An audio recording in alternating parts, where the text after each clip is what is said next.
கர்த்தருடைய பரிசுத்த நாமத்துக்கு மகிமை உண்டாகட்டும். கர்த்தருக்கு பிரியமானவர்களே, மீண்டும் இந்த டெய்லி நியூஸ் ஊழியத்து மூலியமா உங்களை சந்திக்க நான் கர்த்தருக்குள் மிகவும் சந்தோஷம் அடைகிறேன். ஆமென். இந்த மாசம் முழுவதும் கர்த்தருடைய தேவன் உங்க வாழ்க்கையில நன்மைகள் செய்து கொண்டே இருப்பார். ஆமென். ஏன்னா தேவன் உண்மையுள்ளவர், தேவன் மாறாதவர், தேவன் வாக்குத்தத்தத்துல அவர் உண்மை உள்ள தேவனா இருக்கிறார். இந்த மாசம் தேவன் நமக்கு வாக்கு கொடுத்துக்கிறார். நன்றி செலுத்துங்கள், நான் நன்மைகளை செய்வேன். ஆமென். ஹல்லேலூயா. தொடர்ந்து பிரியமாகவே இந்த மாசம் டிசம்பர் ஆரம்பத்திலிருந்து நிறைய காரியங்களுக்காக நம்ம ஏசப்பாக்கு நன்றிகளை செலுத்திக் கொண்டிருக்கிறோம். அநேக காரியங்களுக்காக நம்ம ஆண்டுக்கு நன்றி செலுத்திக் கொண்டிருக்கிறோம்.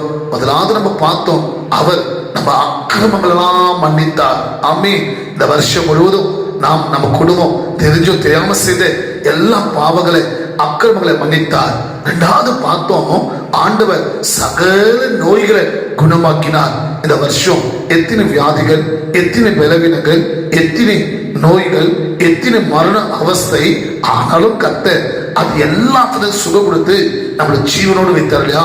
நம்ம நன்றி செலுத்திக் கொண்டிருக்கிறோம். இன்னைக்கு மூணாவது காரியம், கர்த்தருடைய பிள்ளைகள் எதுக்காக ஆண்டவருக்கு நன்றி செலுத்த வேண்டும்? நீங்க சங்கீதம் 136:24 வசனம் ஸ்லாம் 136 and 24. அல்லேலூயா. நல்லா கவனிக்கிறீங்களா? சங்கீதம் 136:24 வசனம் சொல்வது, நம்மை சத்ருவின் கையிலிருந்து விடுவித்தவர் துதிங்கள். அல்லேலூயா. அன்பு சகோதரா, அன்பு சகோதரி, பொல்லாத சத்ரு நம்மளுக்கு விரோதமா இந்த வருஷம் நம்மளுக்கு விரோதமா எவ்வளவு சத்ரு போராட்டம் இல்லையா? எவ்வளவு பொல்லாத ஆவிகள் கிரிகள் இல்லையா? கொஞ்சம் யோசித்து பாருங்களேன். சத்ருவின் கையிலிருந்து தேவன் நம்மளை காக்காம இருந்தால், தப்பி வைக்காம இருந்தால், நம்மளை விடுவிக்காம இருந்தால், சத்ரு எப்பயே நம்மளையும் நம்ம குடும்பத்தை நம்ம ஊழியங்களை அவன் பிள்ளைகளை விளங்கி போட்டிருப்பான். அதான் வேதம் சொல்வது, தெளிந்த புத்தியார்கள், விழித்திருங்கள், உங்க விரோதியான பிசாசியானவன் கர்ஜிக்கிற சிங்கத்தை போல யாரை விலகா என்று வகை தேடி கொண்டிருக்கிறான். ஆமென்.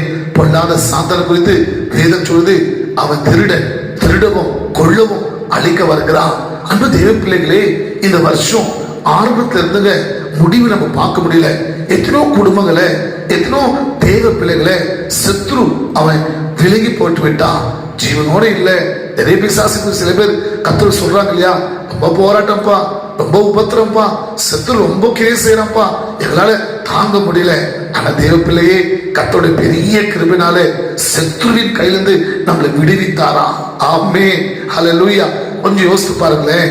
நம்ம குடும்பத்துக்கு விரோதமா, நம்ம வீட்டுக்கு விரோதமா, நம்ம கைட்டு பிராசத்துக்கு விரோதமா, நம்ம பிள்ளைகளுக்கு விரோதமா, நம்ம சரீரத்துக்கு விரோதமா, கர்த்தருடைய ஊழியத்துக்கு விரோதமா எவ்வளோ போராடினா, எவ்வளோ நெருக்க கொண்டு வந்தா, எவ்வளோ சூழ்ச்சி பண்ணா, எவ்வளோ அவன் உபத்திரத்தை உண்டு பண்ணா.